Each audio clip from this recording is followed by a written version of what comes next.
Hi, friends. How are you? It's Lisa from Life with Fife. Happy New Year. It's been a while. I've just been so busy, and it's been kind of hard to get in here and make a video, but I have been knitting. I have been thinking of you all. I'd like to just share three things that I've knitted in the last couple of months. Then I'll give you a little bit of a in between there, I'll give you some updates on what's changed and what's kept me so busy in my life. Some really happy changes. And this is just for those of you who may not know me. This is Lisa. This is a podcast that it focuses a lot on knitting, creativity, spirituality, and how the three of those things interconnect, and how by leaning into all of those aspects of our lives that we create a meaningful and happy life, which is so important and why I do it. So the first thing that I want to tell you about today is this it's, I don't know what to call it. It's kind of my own design. It's but I did get the idea from Toast, the brand Toast. And I haven't even really woven in the edges, but there's not a ton of edges, but it's just, I used Elizabeth Zimmerman's percentage system.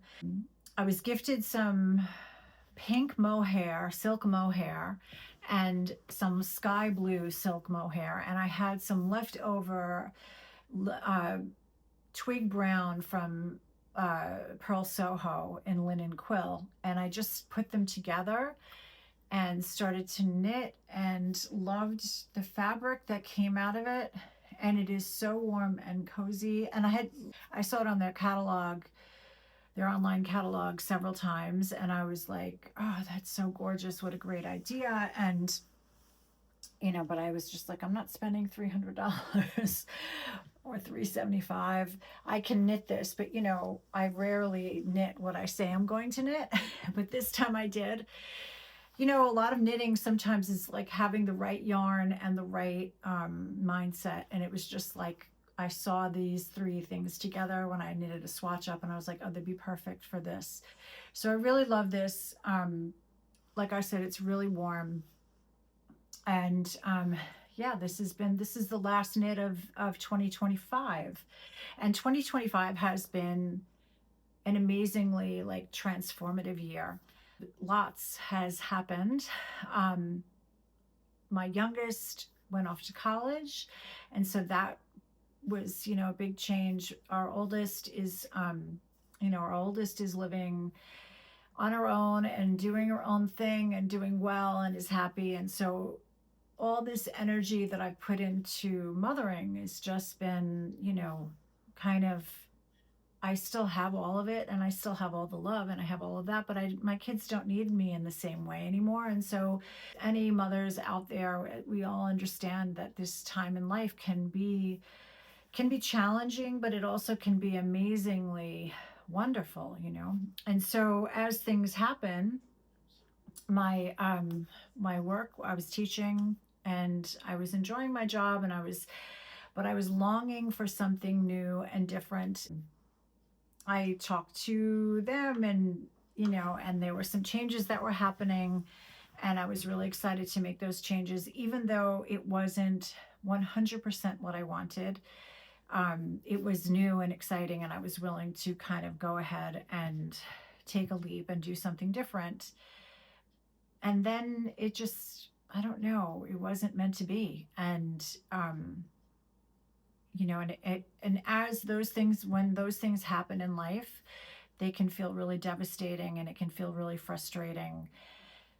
But it was like I was driving home, really having a really challenging moment, just feeling like, what am I going to do? And I don't want to do this. I don't want this job anymore, and I'm not happy. And what do I do? And then I just said to myself, what if this is perfect? Like, what if everything is really perfect? And that was a really big thing that helped. I don't normally have that perspective. It doesn't come to me easily, especially when I'm feeling disappointed or frustrated. but for some reason it just kind of fell on me, and it immediately helped me to open up, and so I just suddenly felt a lot more spacious about the whole situation and less victimized. And suddenly a new job came into my field of opportunities, and it was different than anything I had considered, although I had done some volunteer work working with incarcerated women or formerly incarcerated women, and I really loved it.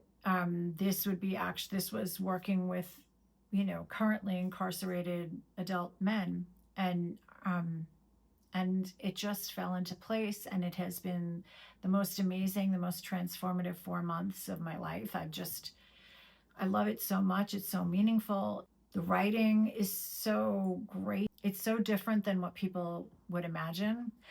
And I'm just so happy and grateful. And I feel so privileged to bear witness to the writing that I see, the experiences that they share with me.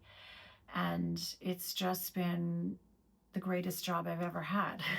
so so that, is just to say that when you're feeling like life may not be what you want it to be, that things can turn around and can really turn around pretty profoundly. So that's been going on. And as always, knitting. I'm trying to get some knitting teaching going on at the prison. I think that would be really great. And knitting behind bars, I can't remember the name of the woman who does that, but that's like a nationwide program. And so I'm talking to them about that. I'd love to start doing that, because, I knit while I'm at work.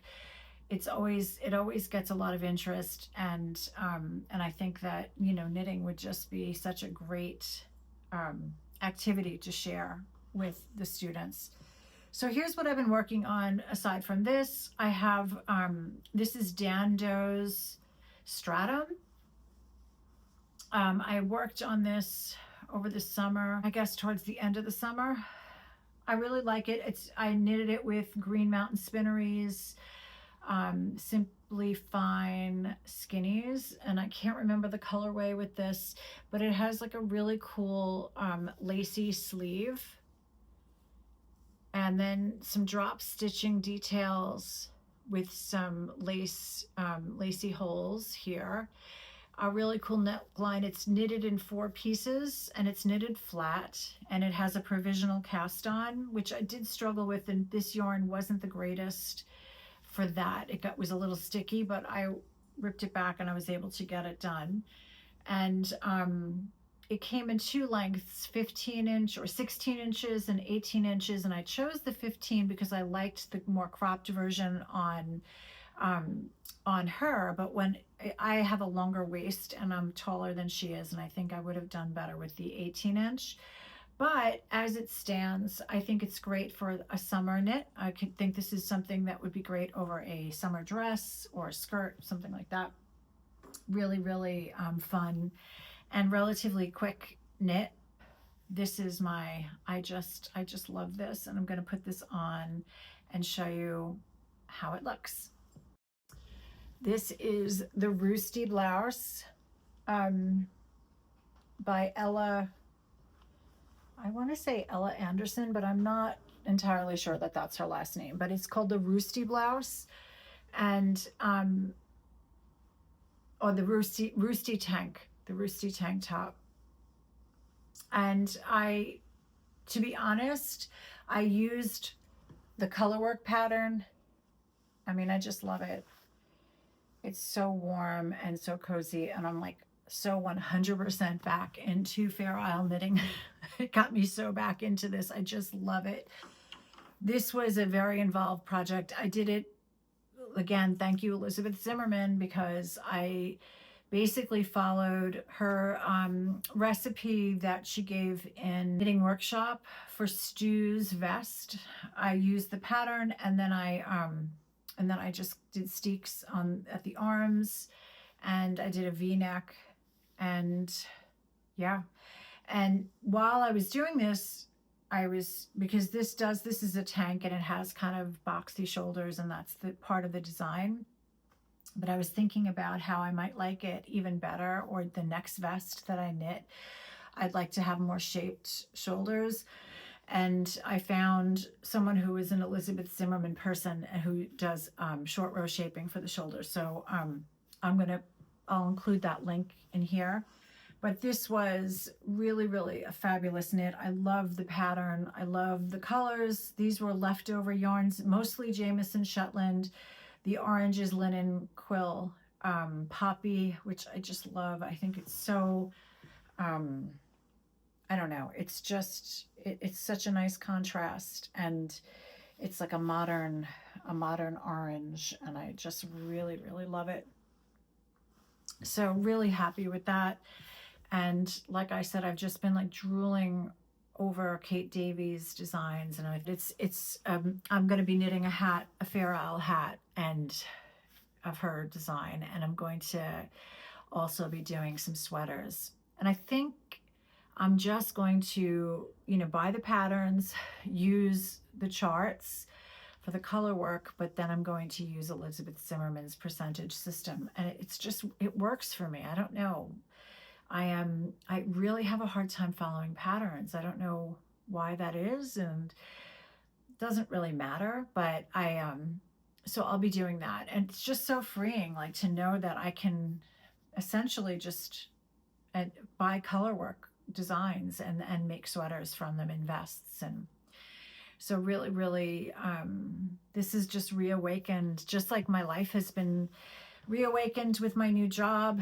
My knitting has been reawakened, and it's good to come away and come back, right? Because we have a fresh perspective, and sometimes it's what's needed. It's like we need a little bit of a cleanse or a break, and we get perspective on our work and what we're doing and what we want to keep and what we want to change. And so that's that's kind of where I'm at. So I hope that everybody is doing really, really well, and that you had a great Christmas or Hanukkah or Kwanzaa or whatever it is that you celebrate, the solstice, whatever that is. I hope that you and your family and your loved ones had a really beautiful time together. And my wish for you this new year is that it be happy and peaceful and filled with lots of creative projects that feed your soul and make you happier and give your life real meaning. So, all right, namaste. Have an amazing new year.